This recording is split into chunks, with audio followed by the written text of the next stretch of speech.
Hello, creatives. Welcome to episode 23.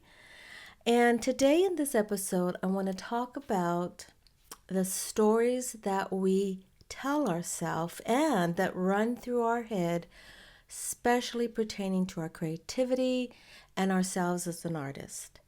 So, in order to become the optimal version of yourself as a creative person, to express yourself productively, creatively, to maintain that sort of longevity as a creative person, as an artist, you have to have a certain amount of self-awareness.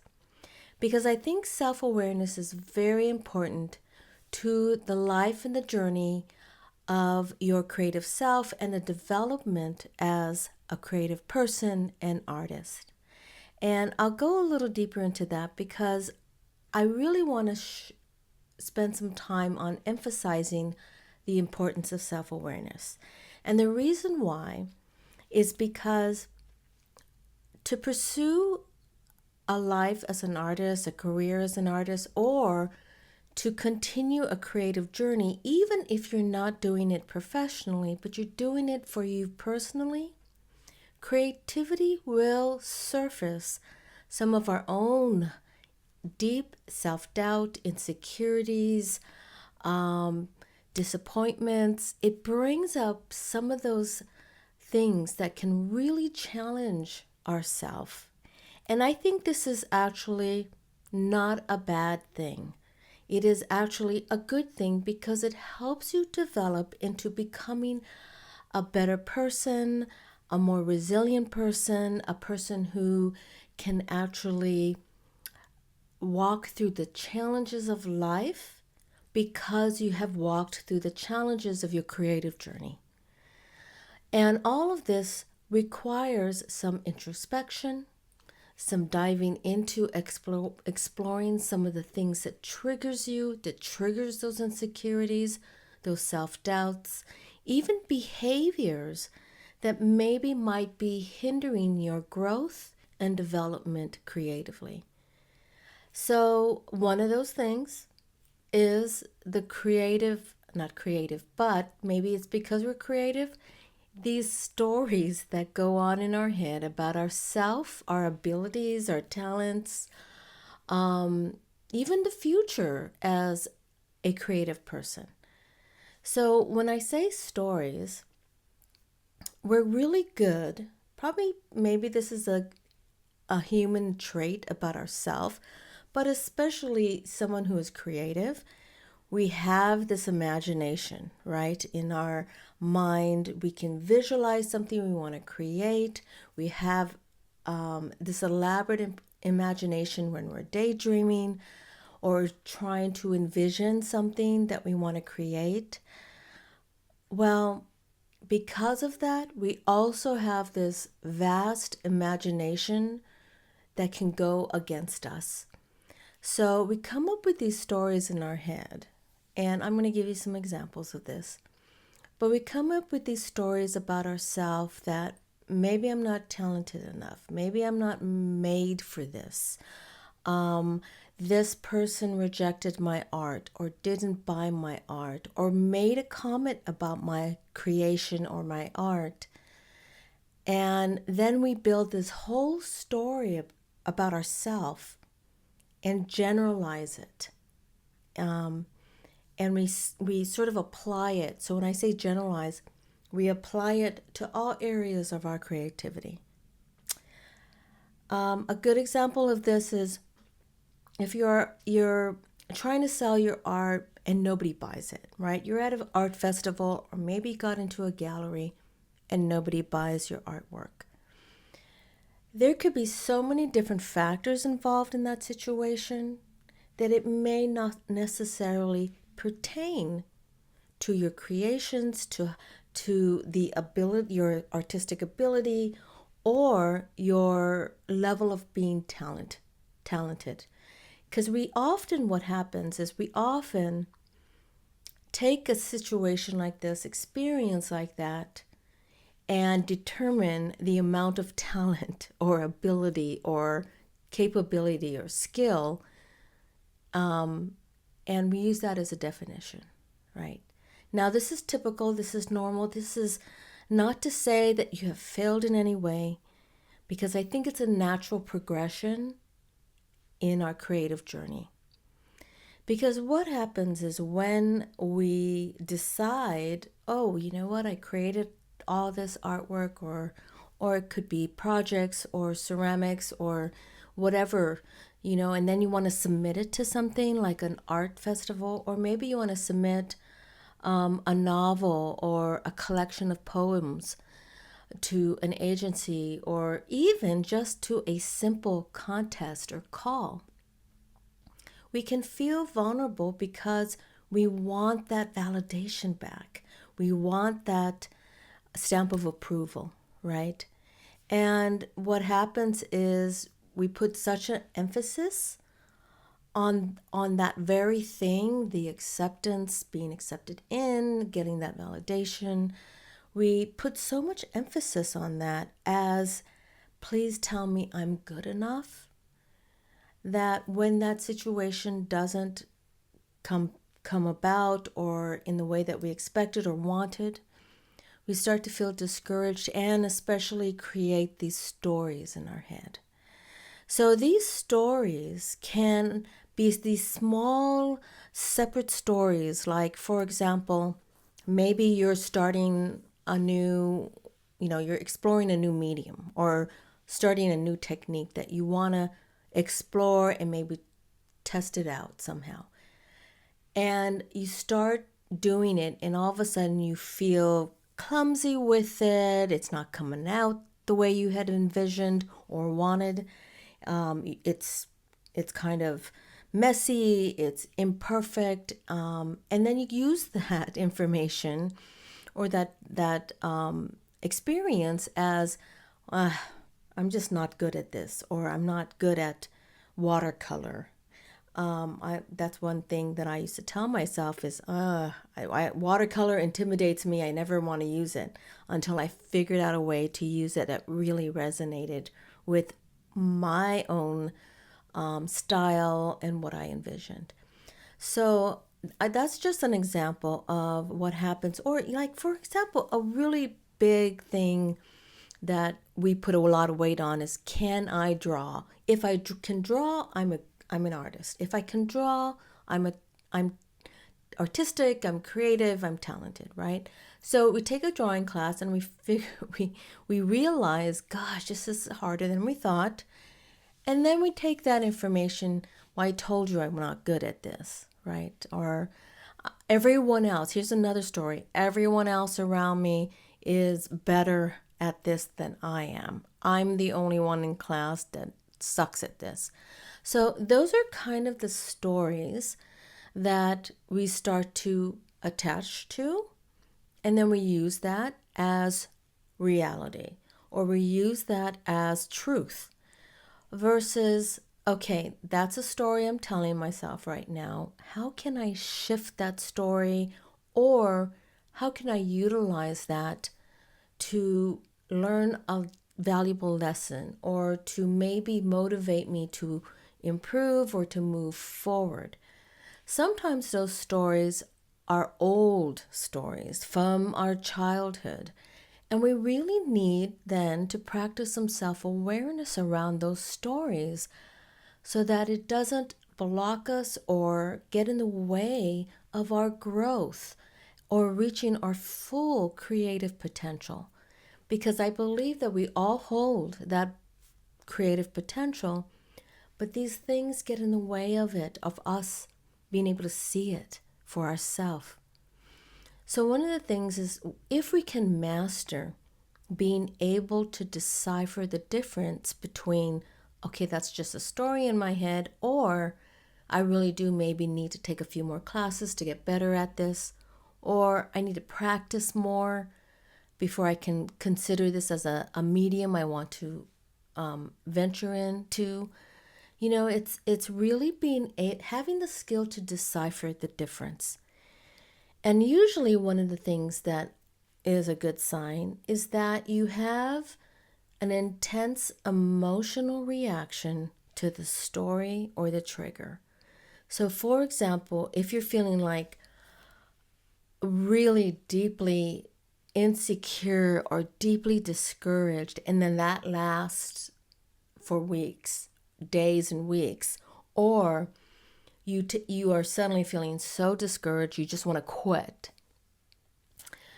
or you feel very defensive, like really defensive about something someone said or did, and it's pertaining to your art, and you feel this emotional energy that's really intensely energized, that is an indication and a sign that something else is going on here. That story might be triggering an old place, an old wound that maybe you haven't made peace with or processed. And that's important to detect, because if it's emotionally energized, it's usually a sign you need to take a step back and assess the situation, maybe when you're not feeling as emotionally energized, so that you can look at it objectively a little bit more, like what's going on here, journal about it, maybe even express it out in an art journal so that you can really get clarity around that. Because sometimes the stories we tell ourselves are not necessarily accurate, and they're not necessarily clear. They're just creating some kind of maybe highly critical judgment around our artwork or ourself, or discouragement or disappointment. So that's why it's important to really practice self-awareness around some of these stories that come up. And what's interesting too is that what I call the trickster in us, which is also linked to the ego. So the ego, the trickster, wants the best for us, but it also wants to know what's going to happen next. It also wants to define it into some nice, perfect map or assessment, or 1 + 1 = 2. And now I know what to do. Well, I just came up with that. That's interesting. 1 + 1 = 2. Now I know what to do. That is the ego. But it doesn't necessarily take into equation some of the truths about the situation. It just tries to figure it out quick so it knows if it's a safe or dangerous situation. That's part of the sort of the primal part of our human brain, right?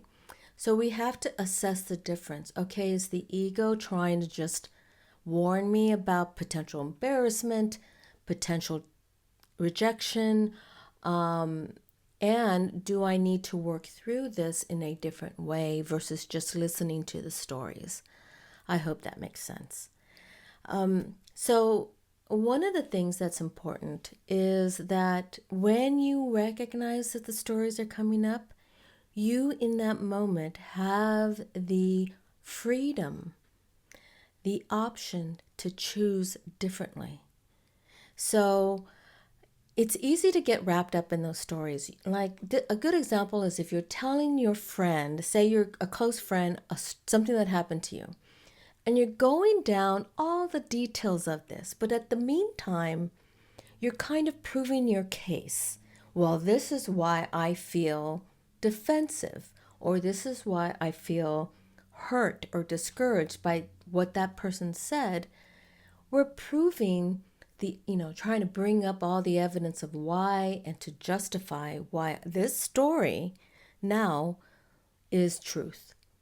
But sometimes we have to really catch ourselves. Now, there's nothing wrong with venting, but we really do need to catch ourselves if the way that we're telling that story to someone else and to ourselves is continuing to put ourselves in a victim place. It also is important to recognize, is telling that story over and over in my head the same way also keeping me stuck from moving forward and from growing beyond that situation. So sometimes when we hold on to stories for years, decades, we have to check in with ourselves and see, is this story, working against me? Is it keeping me blocked? Is it hindering me from moving forward? Is it doing a disservice by holding on to it?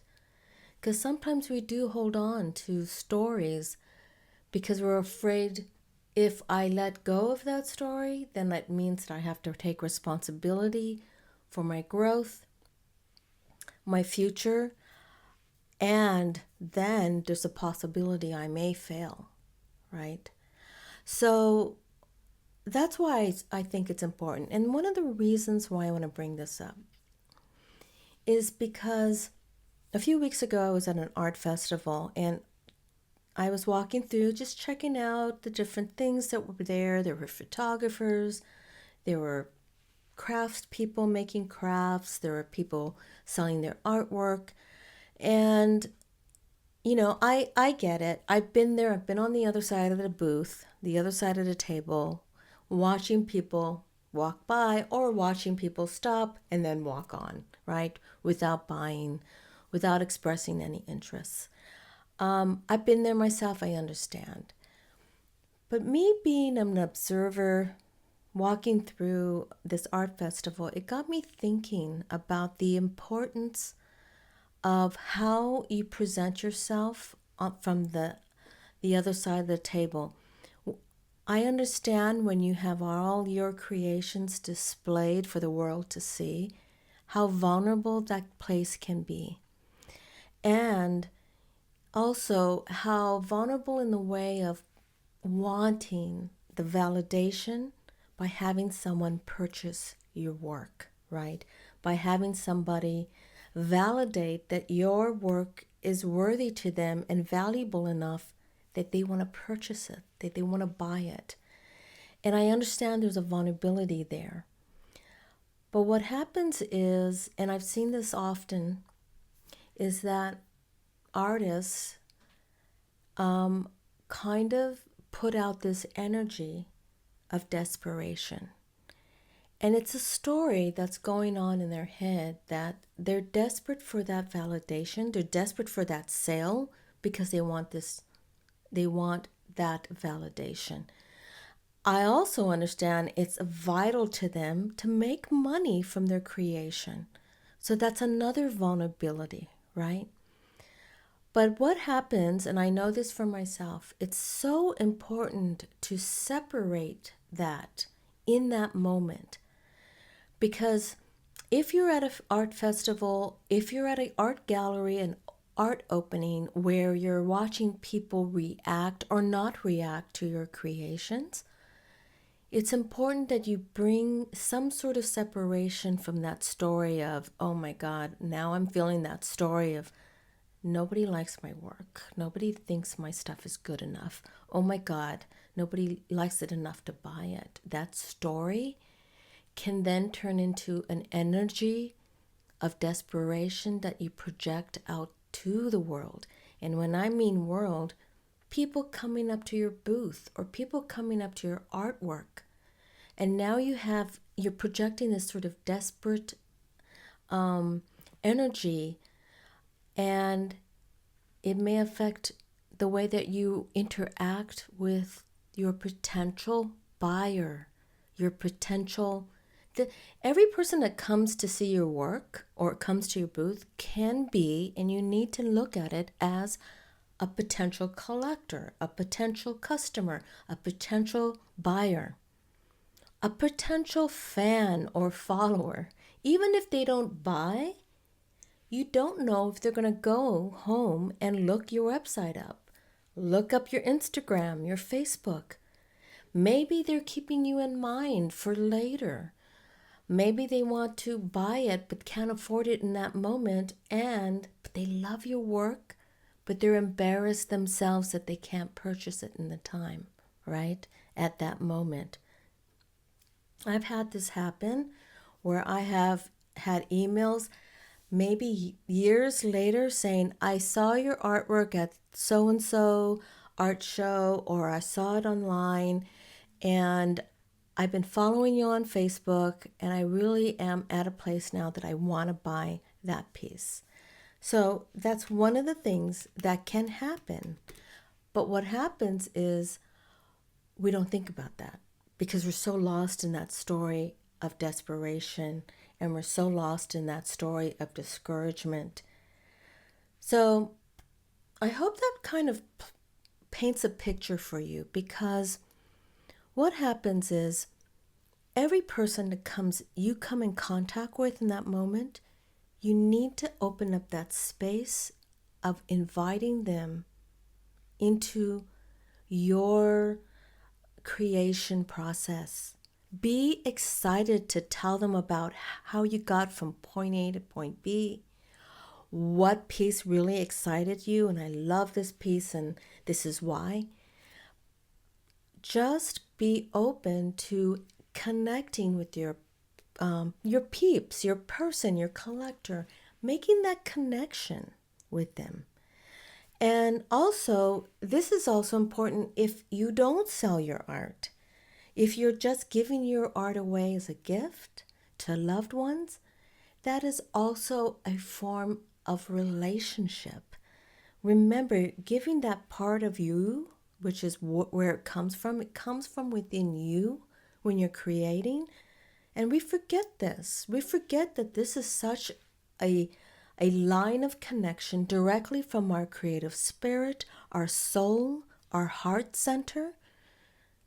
It's not just something that we just created because we knew the craft, we knew how to cut paper correctly, glue it on, or paint with acrylics, or knew how to use watercolor. All that is technical stuff.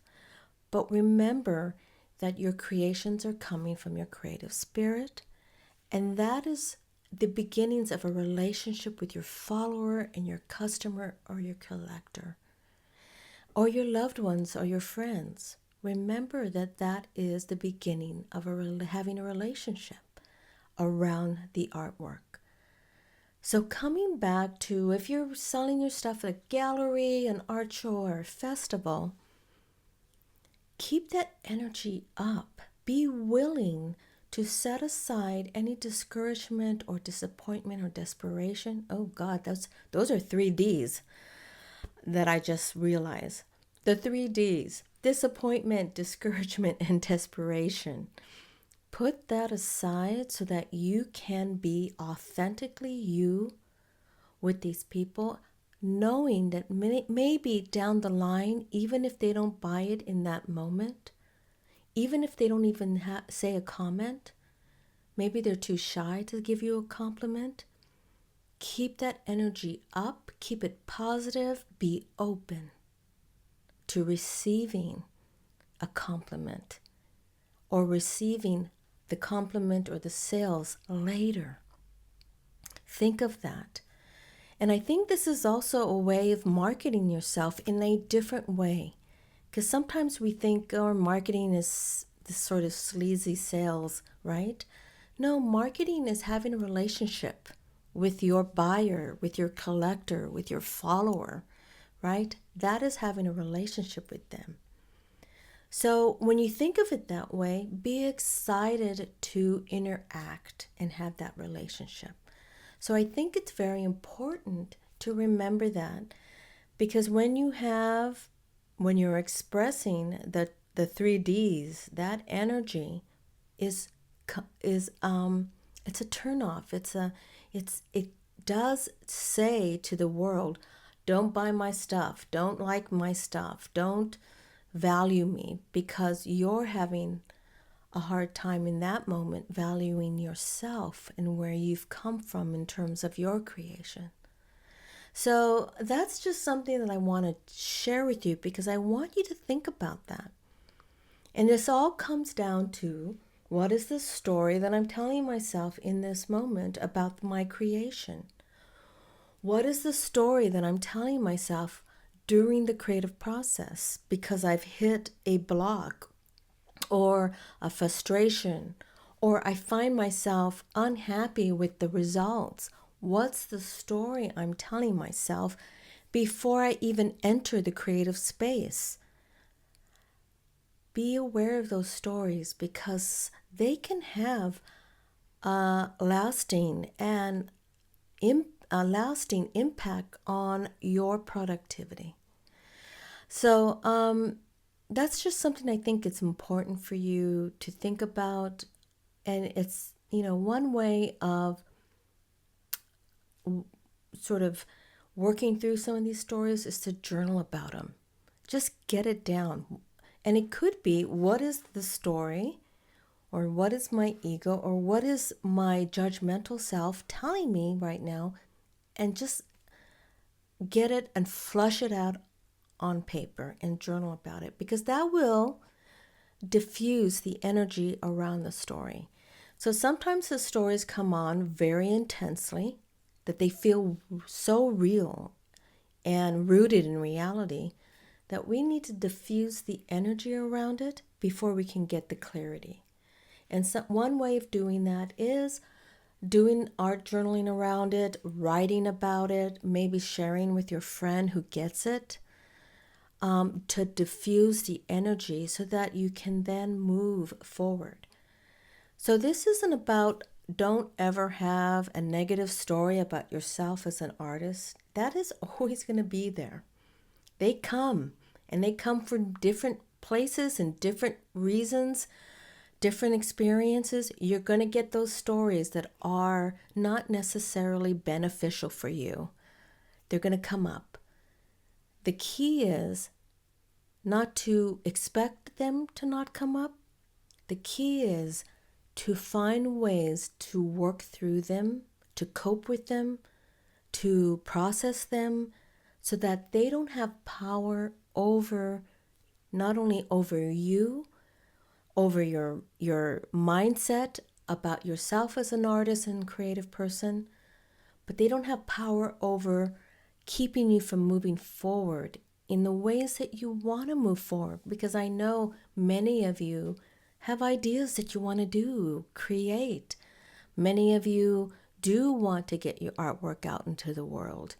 Many of you want to improve yourself because you envision yourself as an artist or a creative person. You have a vision of what you want to be and how you want to continue. You don't want anything getting in the way of that.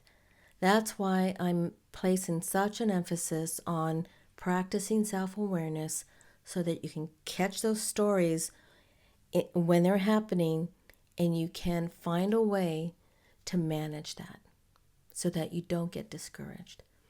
Because the reality is, if you have made a decision to be either a professional artist, if you have made the decision that I want to do art for the rest of my life from here on, or you want to continue developing yourself as an artist, if you've made that decision and that commitment, what comes with that is many moments when you will feel discouraged, many moments when you will doubt yourself and feel insecure and vulnerable and frustrated. You will be facing moments when you're thinking, what was I thinking? This is useless, right? I've been there myself, where I just want to quit. You're going to hit those moments. And that's why add those stories as another layer of the challenges that go on being a creative person and embarking on that creative journey. You have enough challenges to face. So, and like I said, one of the reasons why I'm doing this podcast is to encourage you, to give you the courage, because it does take courage, ongoing courage, to pursue a life of creativity. And I don't say to pursue a creative profession, just to pursue being creative in your life and to honor that as a regular part of your life takes courage. So I want to be a support for you and encourage you and give you the tips and tricks that you can use to help you continue that journey with courage. So I hope this was helpful, and I think maybe next month, as I'm approaching the 1 year mark of this podcast, I might open a few of the comment areas and a few of my episodes on YouTube. The reason why I don't do that is I just don't have the time to go through that and monitor that. I hope you understand. But I do. There are going to be some episodes I want to hear from you, the viewer and the listener. So thank you for listening to my podcast. Thank you for watching me on YouTube. I hope you enjoyed this episode. And if you're new to True Creativity Within the podcast, please subscribe. Follow me on Apple Podcasts, iHeartRadio, or Spotify. Find me there. And also go to my True Creativity Within website. You can learn more about my workshops and all the other offerings that I have there. So thank you again for listening. I appreciate all of you who have been following me. And I hope this is helpful to your creative journey, because I want to help you continue on developing your creative abilities, your skills, and your mindset and belief in you as a creative spirit. Take care, and until next time, stay creative. Bye.